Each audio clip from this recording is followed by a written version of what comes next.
Hey all you addicts out there, welcome back to another addicted fishing tutorial. Today we're talking fly fishing, and what we're talking about is how to fish nymphs in lakes and ponds for big rainbow trout. So if you guys want to learn more about how to fly fish and want to learn more about how to fly fish nymphs and catch more fish, stay tuned, it's coming at you right now.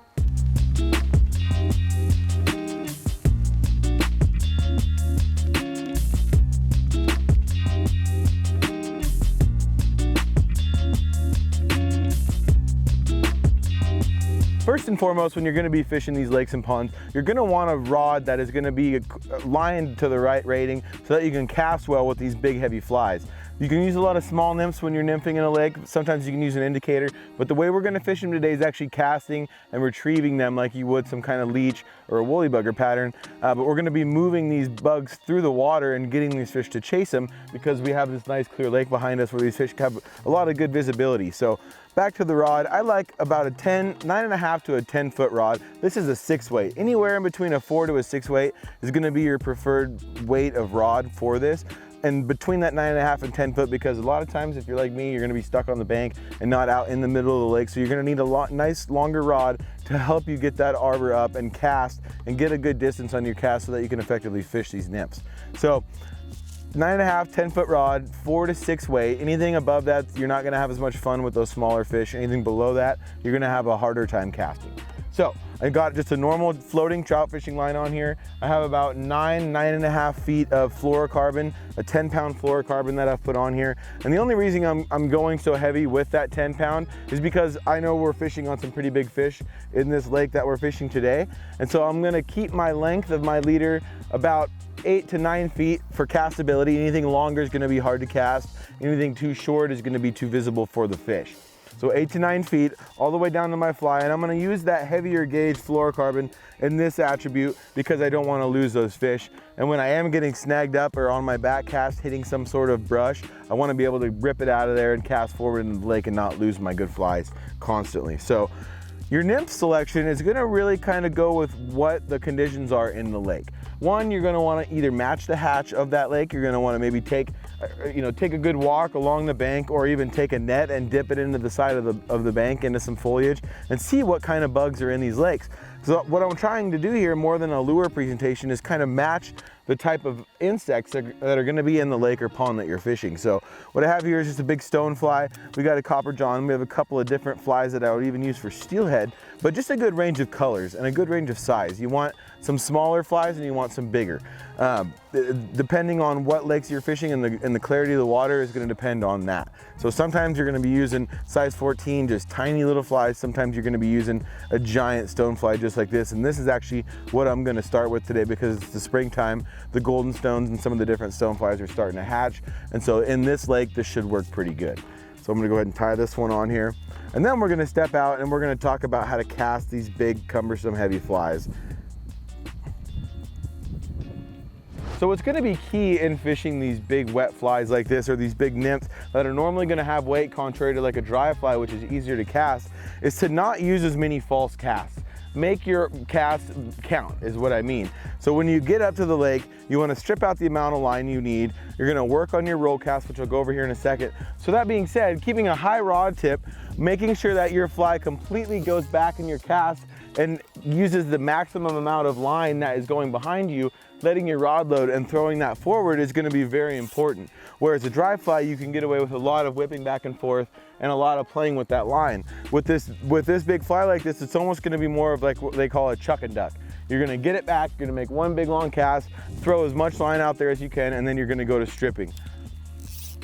So what I'm going to do here is I'm going to start with a roll cast. I got a little bit of wind at my back, and a roll cast is most effective from about 12 o'clock in the sky straight out to the water surface. And you saw how that flinged out there really good. The thing about a roll cast is it does not always work the first time. A lot of roll casts are going to take 2 or 3 tries. So as I go to roll this, you're going to see it doesn't go very far.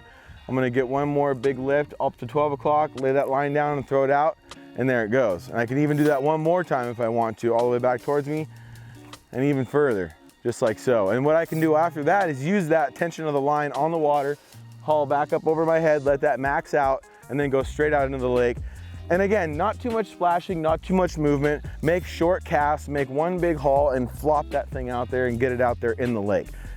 Fishing these big heavy flies like this is not about the cool presentation. Oh, there he is, there he is. Oh yeah. What I was saying though is fishing these big heavy flies is not all about the most pretty cast as you're doing it. You want to get it out there, don't get snagged, and get it as far out into the lake as you can so that you can get to fishing it. Whoa, that's a nice fish.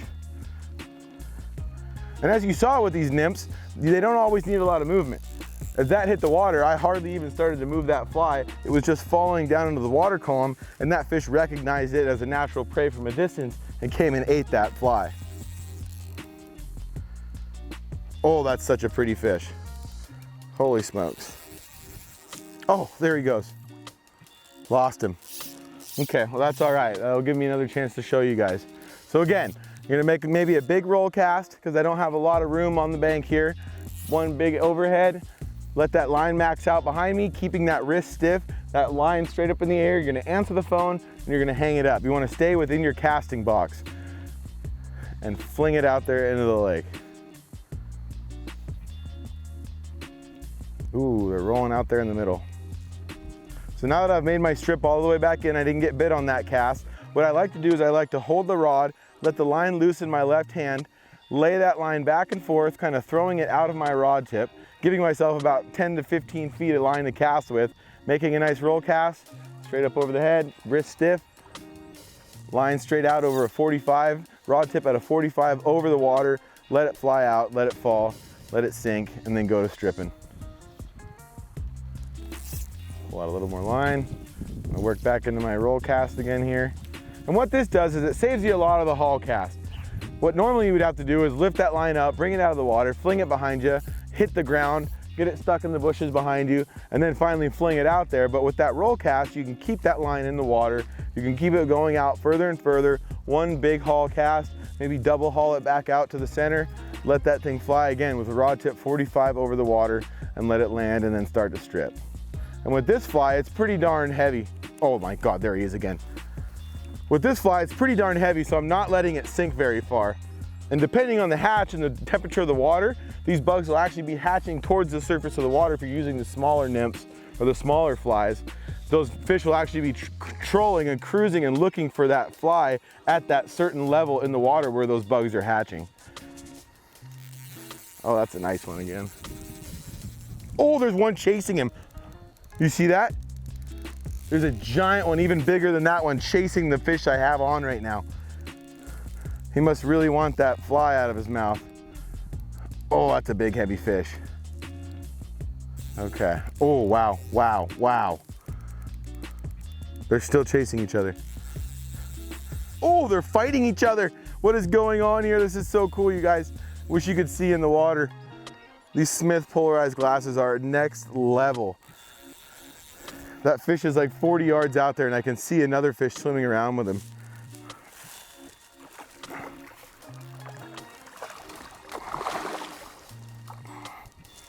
All right, there it is, everybody. There's the proof of how well these flies work for these big, big rainbows. Wow, what a beautiful fish. Wow. Get that bad boy out of there. I'm gonna send him on his way. See you later, big guy. Thanks for playing. So there it is, you guys. You see how well these natural presentations can work. A lot of different flies work for catching these fish, but really when you can match the hatch and you can get during the right time of the season, again, talk to your local fly shop. Go and figure out, let them know where and when you're fishing, and they're gonna be able to help you find what kind of flies and what style you want for going out to these lakes.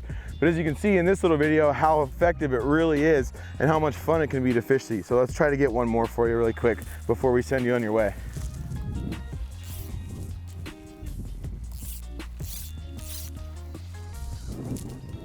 So one thing I want to cover on and talk about is the strip. What you want to do a lot of the time, again, as you saw in that first fish, sometimes just on the fall, those fish will identify that fly and come and grab it. But, oh, there he is.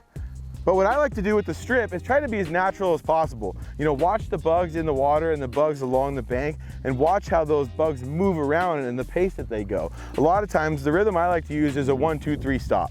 So I'll make 3 quick violent strokes, 3 quick violent pulls, or 3 quick violent strips, and then let that thing fall. So I want to pull that thing up in the water column and then let it fall. Pull it up and then let it fall. And so that action really usually gets them fired up the most because it is, again, the most natural presentation. So 1, 2, 3, let it fall. There he is, got him. See that on the fall again. Oh wow, that's a really nice one again. They are on this fly today. Look at how big that one is. Holy smokes. Man, I love catching these fish in the spring. You got nice cold water. They're all fattened up from all the bugs that are starting to hatch this time of year, and they just fight like crazy. Some of them I'd almost compare to a steelhead. I know these ones at least are almost the same size as steelhead. That rod is just doing as much as it can. Holy smokes.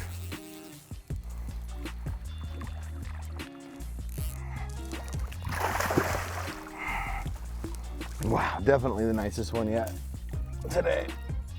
All right, everybody, so as you can see, matched with the right time and the right conditions, nymph fishing for these big trout can be really, really effective. I mean, we've only been here a few minutes and got a few fish.